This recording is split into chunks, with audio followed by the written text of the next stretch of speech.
గురుగారు, వ్యాస పంచకం, కృష్ణ పంచకం అంటే ఏమిటి?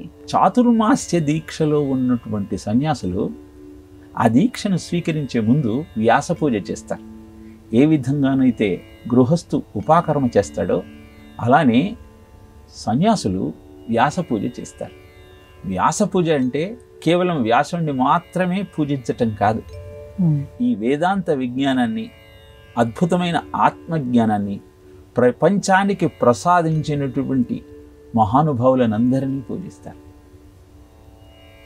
వ్యాస పంచకము, కృష్ణ పంచకము అంటే భాగవతంలో చాతుర్మాస్య దీక్షలో ఉన్న సాధువులను అర్చించిన నారదునికి ఆ సాధువులు ఓం నమో భగవతే తుభ్యం వాసుదేవాయ ధీమహి ప్రద్యుమ్నాయ అనిరుద్ధాయ నమ సంకర్షణాయ చ అన్న మంత్రాన్ని ఉపదేశిస్తారు.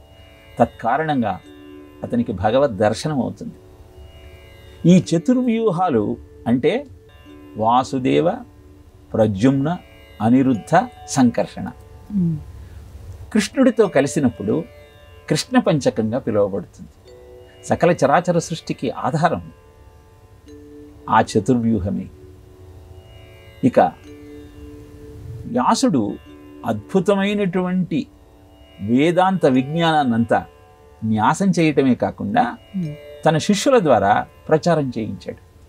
పైలుండు ఋగ్వేద పఠనంబు దొరకొని సామంబు జైమిని చదువుచుండే యజువు వైశంపాఖ్యాయనుండు గైకొని తుదకు అధర్వంబు సుమంతుడు పఠించే నిఖిల పురాణేతిహాసముల్ మా తండ్రి రోమహర్షణుడు నిరూఢిదాల్చే తమ తమ వేదమా తపస్సులు భాగించి శిష్య సంఘములకు చెప్పిరంత శిష్యులను ఆత్మీయ శిష్యజనులకు బహుమార్గములు చెప్పి అనుమతింప పెక్కు శాఖలు గలిగి ఈ పృథివిలోన నిగమ ముప్పారె భూసుర నివహమందు అంటూ పైలుడు ఋగ్వేదాన్ని, సుమంతుడు అధర్వణ వేదాన్ని, వైశంపాయనుడు యజుర్వేదాన్ని, జైమిని సామవేదాన్ని పఠించి అధ్యయనం చేసి తమ శిష్యులకు చెప్పారు.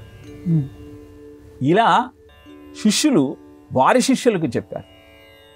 ఆ శిష్యుల యొక్క ప్రశిష్యుల యొక్క కృషి ఫలితంగా వేదం విలసిల్లింది ఈ భూమండలంలో, భారతదేశంలో.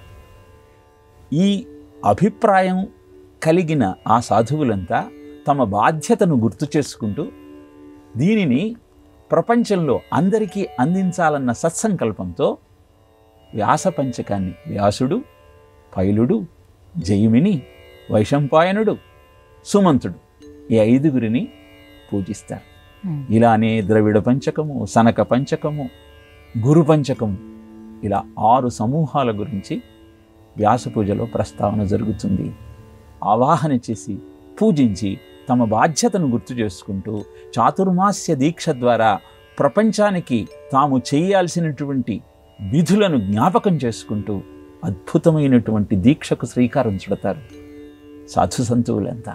అలాంటి సాధు సంతువులు విలసిల్లిన ఈ భారతదేశంలో వారిని ఆశ్రయించి మన జీవితాన్ని ధన్యం చేసుకోమని చెప్పటమే వ్యాస పంచకము, కృష్ణ పంచకాన్ని వారు పూజిస్తూ మనకు మార్గదర్శకం చేయటం.